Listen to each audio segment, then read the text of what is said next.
Polri siap mengerahkan segala sumber daya untuk menyukseskan seluruh program dan kebijakan pemerintah.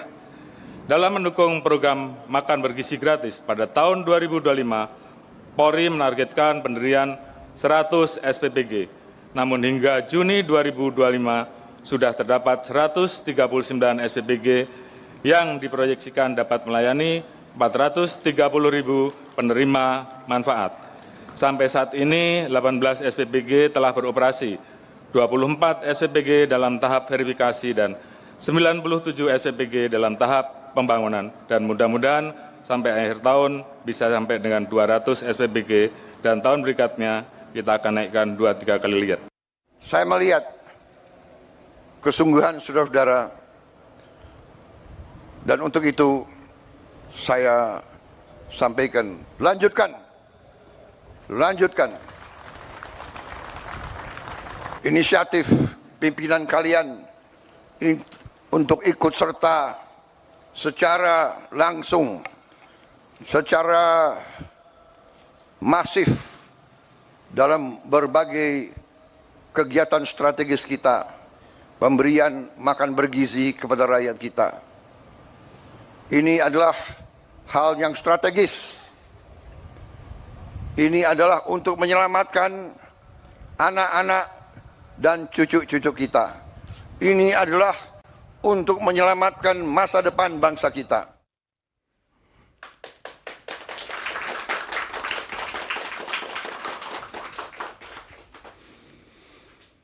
Kita lanjutkan diskusi kita, pemirsa. Saya kembali ke Jenderal Danang dulu.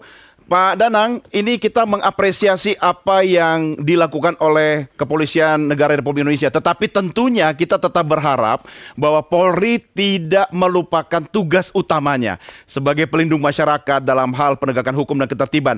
Apa jaminan Anda, Jenderal Danang, ketika kemudian Polri mendapatkan tugas tambahan dari negara ini, tetapi di satu sisi tetap profesional? Silakan.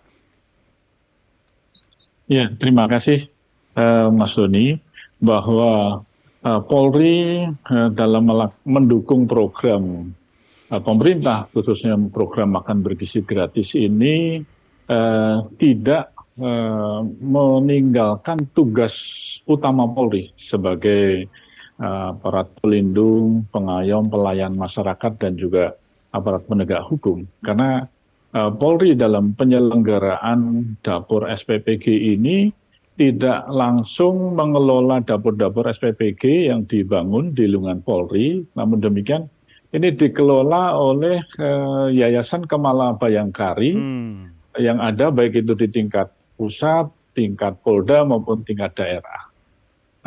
Yayasan Kemala Bayangkari ini yang nantinya akan bekerja sama dengan KSPPG, termasuk juga ahli gizi dan akuntansi yang merupakan pegawai dari BGN dalam pengelolaan SPPG ini. Sehingga dipastikan dan kita jamin bahwa Polri tidak akan meninggalkan, atau dengan adanya tugas tambahan ini, tugas-tugas pokok Polri akan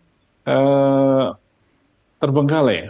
Justru ini menjadi komitmen bagi Polri bahwa Polri memberikan dukungan, memberikan fasilitas pembangunan dapur SPPG ini dengan memanfaatkan potensi yang dimiliki Polri, baik itu lahan yang dimiliki Polri, kemudian sumber anggaran yang tadi kami sampaikan itu tidak mengganggu anggaran DIPA Polri, karena itu beroleh dari anggaran koperasi-koperasi yang dikelola oleh Polres, jajaran, sehingga sama sekali tidak mengganggu. Termasuk juga pelaksanaan tugas, di mana Polri dalam penyelenggaraan SPPG ini punya komitmen untuk mendukung pemerintah, khususnya untuk mengamankan program NBG ini bisa berjalan dengan lancar sesuai dengan rencana khususnya dari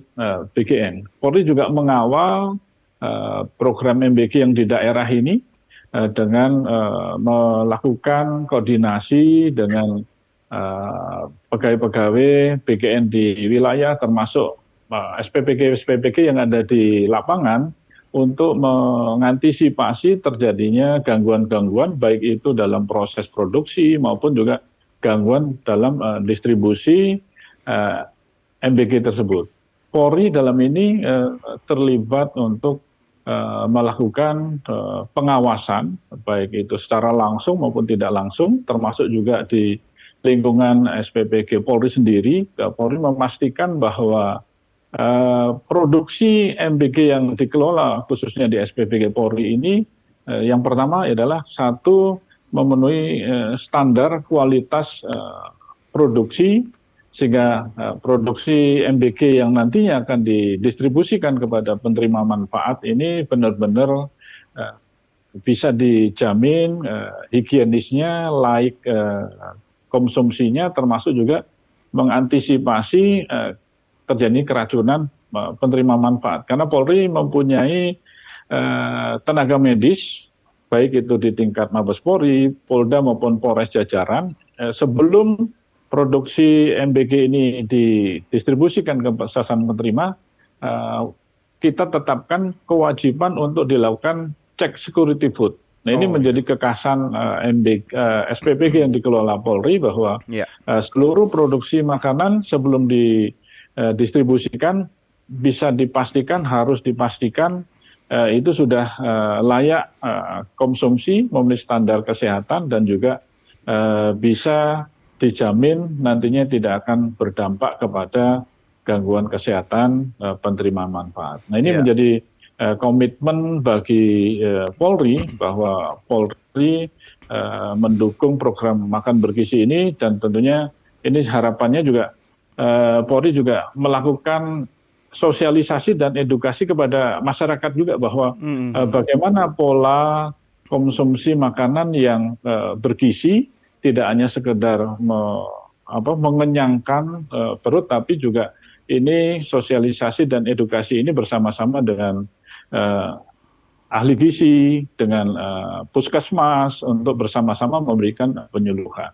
Dan Polri dalam kegiatan mendukung program MBG ini juga melakukan upaya untuk melakukan rekrutmen Bakomsus, bintara kompetensi khusus dari sarjana-sarjana, baik itu sarjana kesehatan masyarakat, kemudian sarjana ahli gizi, dan juga sarjana akuntansi. Ini kenapa direkrut? Karena saat ini